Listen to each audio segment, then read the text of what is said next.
In this lesson, we're going to look at comparing numbers without a number line. Our objectives are to understand how to compare numbers of different type, understand how to find common denominators and reduce fractions, understand how to order from least to greatest.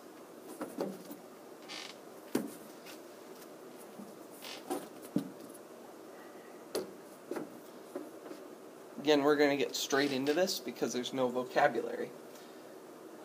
First thing we want to look at is just changing the type so that we can compare. Here we have 1.7 and 1 3/5.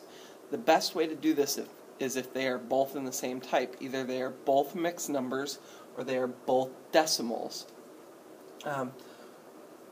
Typically with the calculator, the easiest thing to do is to turn 1 3/5 into a decimal. So that's what we're going to do in this one. So we're going to compare 1.7 and we're going to change 1 3/5 into a decimal. Well, it's going to be 1 point, and we're going to take 3 divided by 5. When we do that, we should get 6.6. So we get 1.7 and 1.6. These two compared, well, 7 is bigger than 6. This is the larger number, and that's what we're kind of looking for here.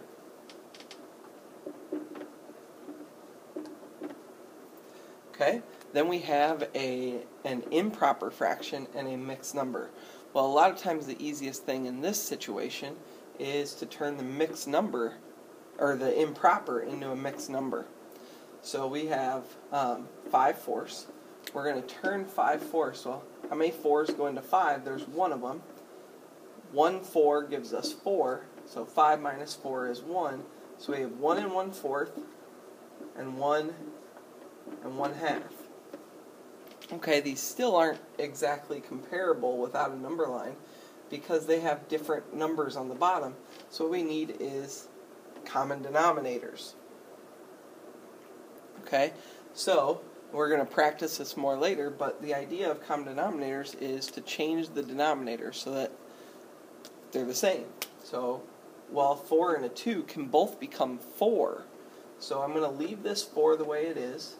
So we're going to have 1 1/4, and I'm going to change the 2 into a 4. So to change 2 into 4, we have to multiply by 2. Anything we do to the bottom, we have to do to the top. So I'm going to multiply the top by 2 also. We're going to get 1 2/4. Well, as soon as we have common denominators, we can just compare the top numbers. Whichever one is bigger is our bigger one. So 1 1/2 is bigger. 1 1/2. And then that translates back to that 1 1/2 right there. Then we have negative 3.4 and negative 33/10. Well, typically we'd usually take the fraction and turn it into a decimal, but I want to go the other way. So what we're going to do is we're going to take negative 3.4 and turn it into an improper fraction. So this is going to be, if you remember from the last time, we're going to put the negative in front.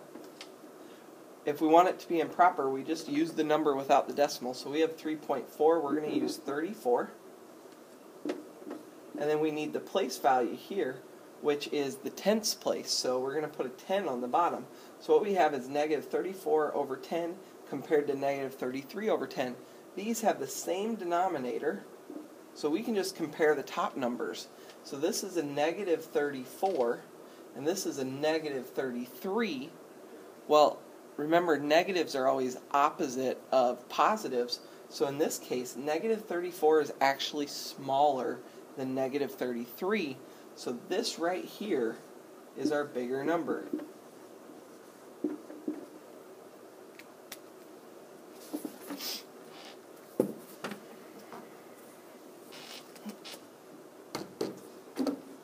Now we just want to have a quick refresher on common denominators and reducing. So with common denominators, we always want to look at the denominators and figure out what both numbers can create. So both 5 and 2 can create 10. So to get common denominators, we're going to turn 5 into 10. We do that by multiplying by 2. We must do that to the top also. We'll get 8/10 here. To change 2 into 10, we multiply by 5. Have to do that to the top also. We get 5/10. By having common denominators, we can now compare them. 4 and 8. Well, both 4 and 8 can make 8. 8 stays 8, 4 and 4 make 8. So we're going to multiply 4 by 2, 3 by 2. We're going to get 6 over 8. Since this one's already an 8, we leave it the way it is, and we're good. Or you can multiply top and bottom by 1. The next situation is reducing fractions. So when we reduce, we want to look for numbers that divide into both the top and the bottom. We have a 10, we can divide that by 2. We have a 20, we can divide that by 2. I like to go very simple at first. 10 divided by 2 is 5. 20 divided by 2 is 10. Both 5 and 10 can be divided by 5. 5 divided by 5 is 1. 10 divided by 5 is 2. So 10 over 20 becomes 1 over 2. 3 over 24, we can divide 3 by 3. And 24 is also divisible by 3. 3 divided by 3 is 1. And 24 divided by 3 is 8. And that's a little refresher on common denominators and reducing.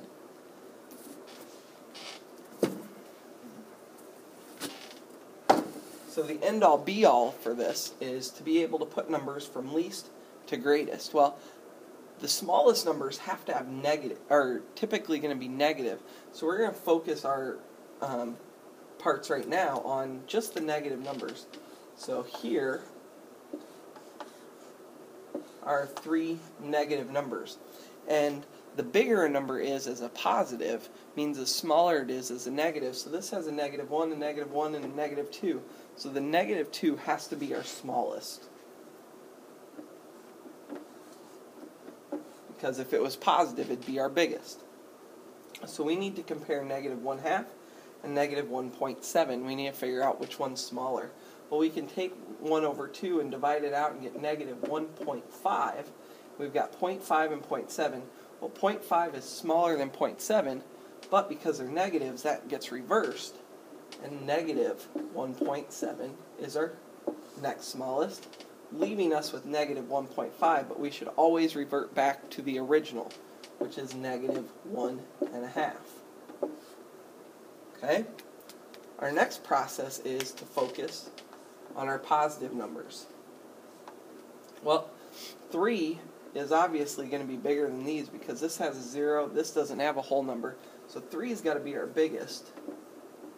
So now what we have to figure out is how these two go between. So we have 0.4 and 1/4. We can either change 0.4 into a fraction or change 1/4 into a decimal. Most will probably think that the decimal is easier. So 1 over 4, when we divide that out with a calculator or longhand, we should get 0.25. Well, this has a 0.2 in the tens place. This has a 0.4 in the tens place. 4 is larger than 2, so 0.25 is going to be smaller. So we're going to put 1/4 here and 0.4 there. And we now have ordered these from least to greatest, which will help us for some of the things that are coming up. If there are any questions with this, you can either rewatch the video to try and clear those up or bring those to class. Thank you.